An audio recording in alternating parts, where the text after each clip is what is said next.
Ang tanong ko lang, Mr. Chair, sa PSA, tama po ba na ang registration or birth certificate natin, ang proseso nag-i-start yan sa local civil registrar? Tama po? Good afternoon, Mr. Chair, Congressman Busito. Tama po, sir. Okay. So kung ang isang Chinese national ay nakapagparehistro sa local civil registrar, as far as you are concerned, the PSA, kumbaga sa evaluation ng documents, wala po kayo sa parte na yon. Tama po ba? Under the current process, Congressman, yung delayed registration process ay tinatanggap ng ating mga civil registrar at sila po yung may mandato sa pagre-rehistro. And PSA acts as repository po ng mga dokumento. Lahat po ng dokumento. So malinaw, Mr. Chair, na talagang yung mga late registrations, particular itong mga Chinese nationals, ito ay napaprocess sa local civil registrar. Tama po? Tama po, Your Honor. PSA, Mr. Chair, ilang hearings na po tayo dito. At ito po ay isa sa mga mainit na issue, itong late registration ng ibang Chinese nationals. May ginawa na po ba kayo sa parte ninyo? Or nagkandak na po ba kayo na investigation? Your Honor, in coordination po sa mga reports ng ating mga different agencies, kami po ay immediately nag-conduct ng investigations, and based po sa mga reports, we have 22 local civil registry offices, and out of this nakapag-complete na rin po kami of some of investigations. In fact po, Your Honor, yung aming pong position paper, we already have submitted yung mga na-block na records kasi meron na po kaming findings that these are falsified documents that undergone delayed registration. It's either wala po siyang supporting documents or no proof ng delayed registration. Kaya ongoing po, yung the rest ay continue po ang pag-imbestiga ng aming ahensya and coordination po sa ating pong Office of the Solicitor General for the filing of the case of the cancellation once na identify na po natin na talagang falsified po itong mga delayed registrations na ito. Mr. Chair, matanong lang po natin ang PSA. Doon po sa ginawa ninyong investigations, ilang pong local civil register under ng local government units ang pinaniniwalaan nating sangkot dito sa issue na ito? Well, based po sa investigation, Your Honor, may mga findings yung aming Fraud Management Division na mga dun sa mga documents. So initially, and we already forwarded our recommendation sa ating po mga local chief executives para po ma-filean ng kaso yung mga involved na personnel for the preparation hanggang buo doon sa registration process ng ating delayed registration ng birth. So ang nabanggit niyo po sa sampahan dapat ng kaso yung mga involved? Yes, Your Honor. Particular itong mga local civil registrar, tama po ba? Tama po, Your Honor.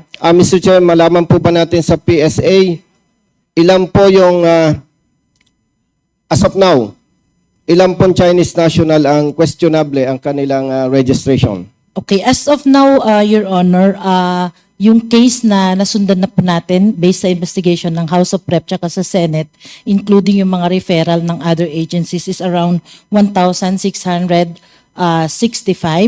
So we have just recently conducted also the recent fact-finding investigation in Santa Cruz wherein almost 1/5 po dito yung mga falsified na documents. So ito po lahat Chinese national? Your Honor, yun po yung findings po namin. Saang particular area po, region or cities or municipalities, itong mga questionable falsified documents ng mga Chinese national, Mr. Chair? Your Honor, I think very familiar naman no, sa Tarlac, that's one. But we can provide you the list of the local government units na LCROs na under investigation.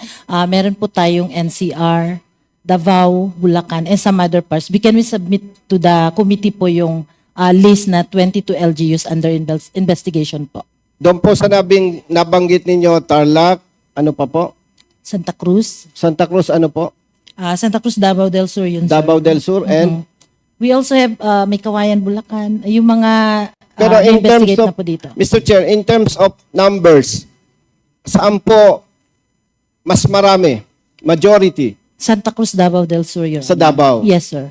Sa Davao, more or less ilan po ang falsified documents ng Chinese national? Yung sa investigation na around 1.5 po. Around 1,500. Yes, yes. All the rest, more or less, ilan po? Kaya yung total na sinabi ko kanina, Your Honor, 1,665. So, oo. Mr. Chair, are you saying, Madam, na out of 1,665, 65. out of that, 1,500 ang Santa Cruz, falsified documents from Davao. Yes, Your Honor. Ilang cities or municipalities po ang involved dito? Under our radar, sir, yung lahat na na-refer sa PSA, it's 22 local civil registry offices. From Davao alone. No, sir. National na po yun. How about from Davao? One lang, sir. One. We have one. One. Municipality or city? Municipality, Your Honor. So, ibig sabihin po, one local civil registrar alone, 1,500 falsified or late Documents. registration ng Chinese national. Tama po. Yes, Your Honor. So, with that, ilan na po ang inyong sinampa ng kaso? Kayo po ba ang magsampa ng kaso?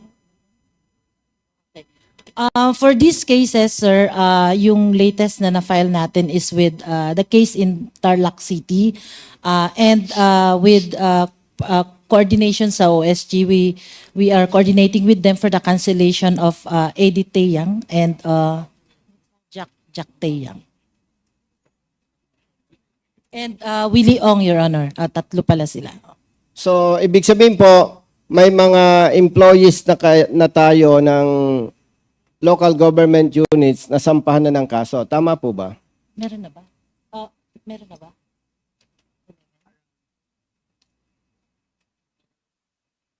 Sampahan na ng kaso. 13 cases. Your Honor, 13 cases have been filed involving personnel. Last question, Congressman Busita. Yes, thank you, Mr. Chair.